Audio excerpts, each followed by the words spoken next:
बिस्मिल्लाहिर्रहमानिर्रहीम। अस्सलामु अलैकुम वरहमतुल्लाहि वबरकातुहू।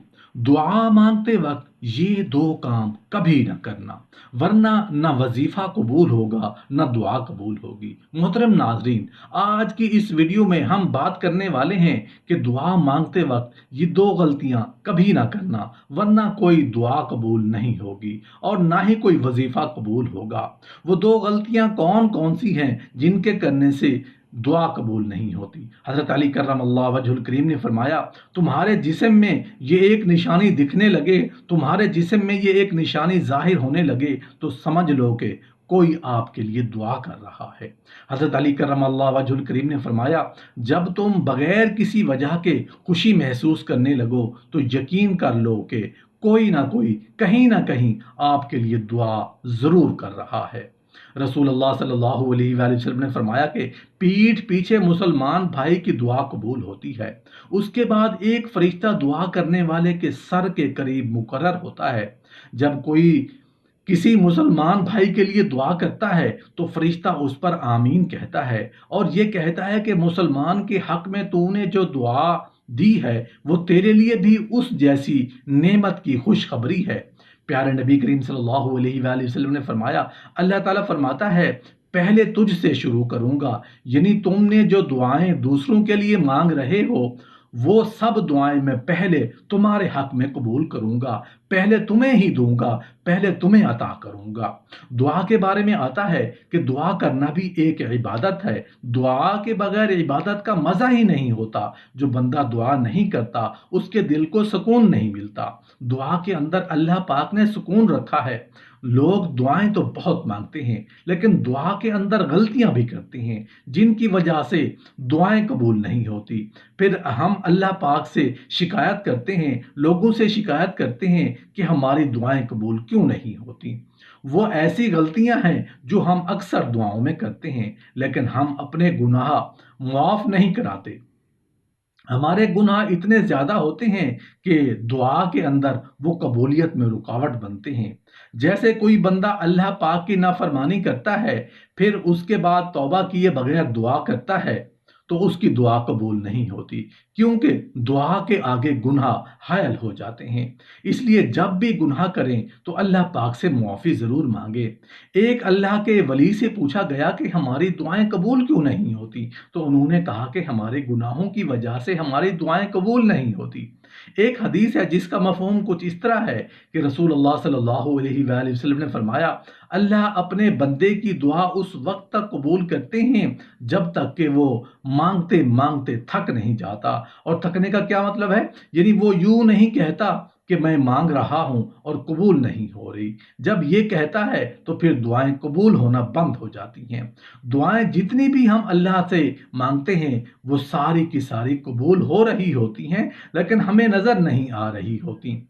दूसरी गलती जिसकी वजह से हमारी दुआएं कबूल नहीं होती, वजह यह है कि 2-4 मरतबा, ज़्यादा से ज़्यादा 10 मरतबा दुआ मांगकर मायूस हो जाते हैं, यानी कि उम्मीद छोड़ देते हैं, ना उम्मीद हो जाते हैं। इंसान ये सोचने लगता है कि मेरी दुआ कबूल नहीं हो रही, तो मांगने का क्या फ़ायदा। लेकिन इंसान ये नहीं सोचता कि हो सकता है कि उसमें अल्लाह पाक की कोई ना कोई हिकमत हो। रसूलुल्लाह सल्लल्लाहु अलैहि वसल्लम ने इरशाद फरमाया कि बंदे की दुआ उस वक्त तक कबूल नहीं की जाती जब तक वो दुआ में जल्दी ना करे।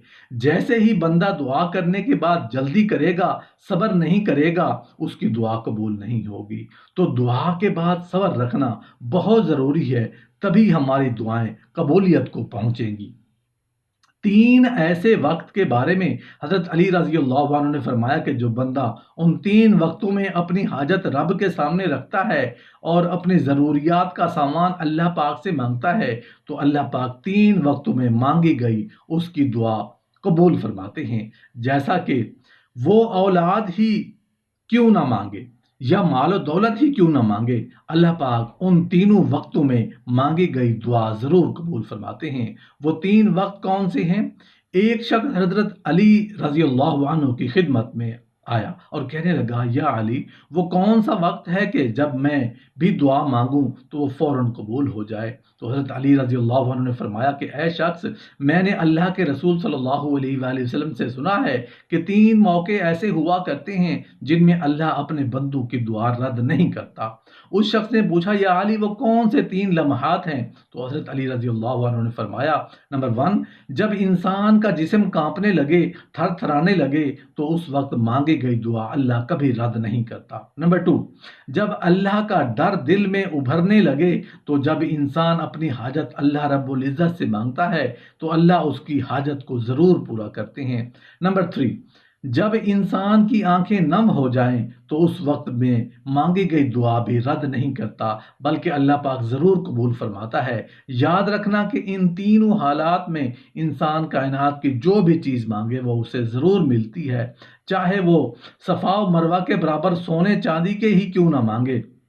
حضرت سلمان فارسی رضی اللہ عنہ سے روایت ہے کہ رسول اللہ صلی اللہ علیہ وآلہ وسلم نے فرمایا، تمہارے پروردگار میں بدرجہ غایت حیا اور کرم کی صفت ہے۔ جب بندہ اس کے آگے مانگنے کے لیے ہاتھ پھیلاتا ہے تو اس کو شرم آتی ہے کہ اس کو خالی واپس کرے، کیوں نہ کچھ عطا فرمانے کا فیصلہ ضرور فرماتا ہے۔ اسی طرح حضرت جابر رضی اللہ عنہ سے روایت ہے کہ رسول اللہ صلی اللہ علیہ وآلہ وسلم نے فرمایا، کیا میں تمہیں وہ عمل بتاؤں جو تمہارے دشمنوں سے تمہارا بچاؤ کرے اور تمہیں بھرپور روزی دلائے؟ وہ یہ ہے کہ اپنے اللہ سے دعا کیا کرو رات میں اور دن میں، کیونکہ دعا مومن کا خاص ہتھیار یعنی اس کی خاص طاقت ہے۔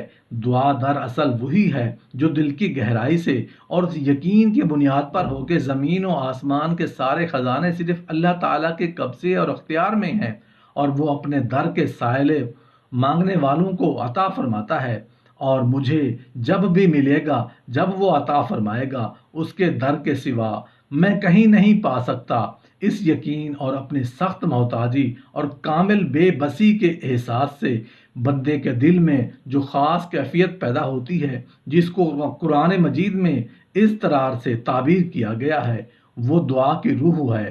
اور یہ واقعہ ہے کہ کوئی بندہ جب اپنے اس اندرونی کیفیت کے ساتھ کسی دشمن کے حملے سے یا کسی دوسری بلا اور آفت سے بچاؤ کے لیے وسعت رزق یا اس قسم کی دوسری کسی عام و خاص حاجت کے لیے اللہ تعالیٰ سے دعا کرے تو اس کریم کا عام دستور ہے کہ وہ دعا قبول فرماتا ہے۔